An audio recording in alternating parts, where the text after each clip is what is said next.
Civil society on President Ramaphosa's expected cabinet announcement. I'm joined by Zaakirah Vadi, Executive Director of Defend Our Democracy. A very good afternoon to you, Zaakirah. Thanks very much for your time. We're all speculating at this stage. Just from your vantage point, what you think is leading or has led to these delays in the cabinet announcement? Well, that's anyone's guess. I think we've all seen the Sunday papers this morning indicating that there's still quite a lot of negotiation potentially taking place, given that there's now many more parties that have entered the government of national unity. So hopefully the announcement will be made sometime soon. I think the sooner that it's made, the better for overall stability of the country and just a sense of where we're headed to really. I know we as journalists, we're chasing the story, obviously, but could there be unintended consequences because of this delay? Well, there's no stipulation in law, as far as I understand, about the length of time that the president needs to take to appoint a cabinet.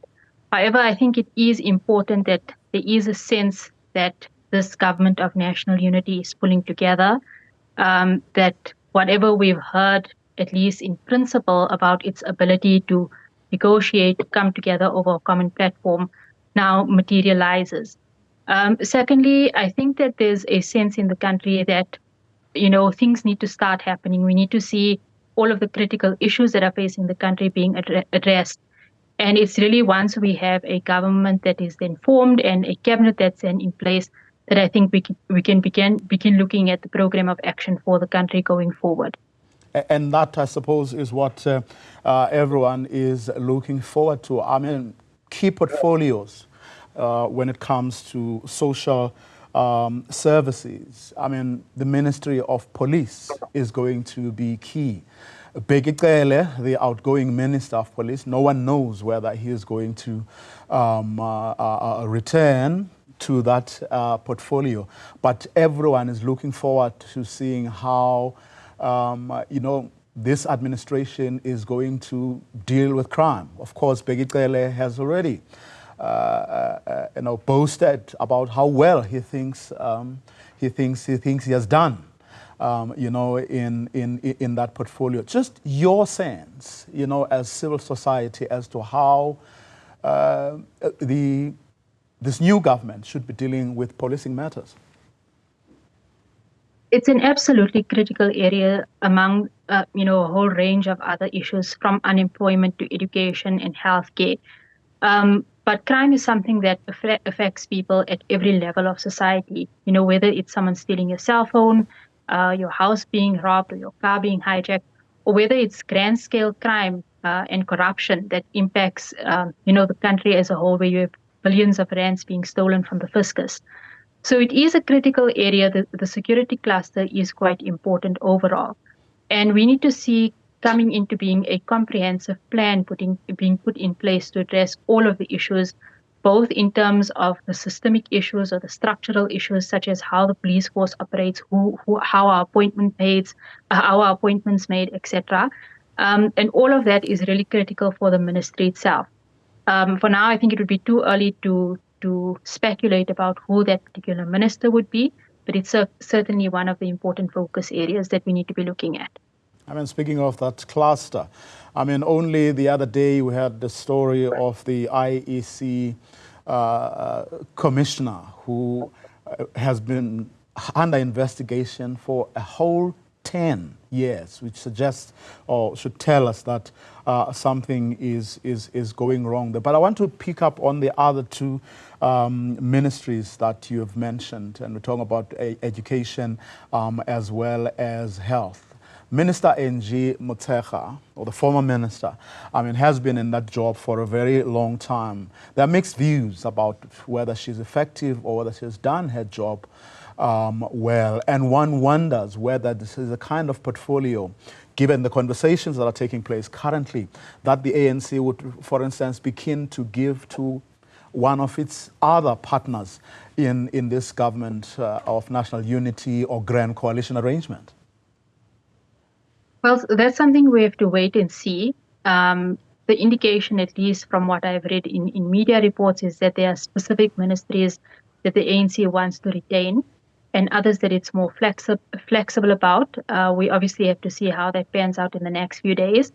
But education is certainly one that's extremely important. And on the one hand, it is about, things like matric pass rate, whether primary school learners can read and write when they reach grade 7, for example.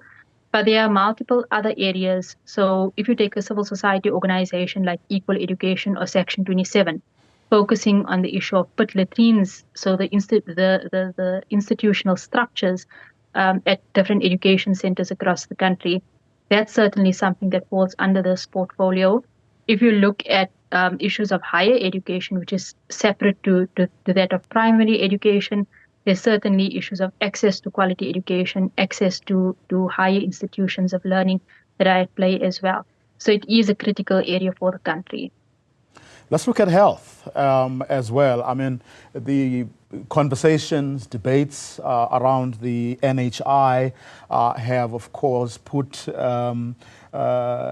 Joe Pasha under the spotlight. But organizations like yours, civil society organizations like your TACs, have actually been looking at some of the problems facing the health system, where there's been discrimination against sections of the population, your LGBTQI plus community, for example, when it comes to accessing, services in line with the Constitution.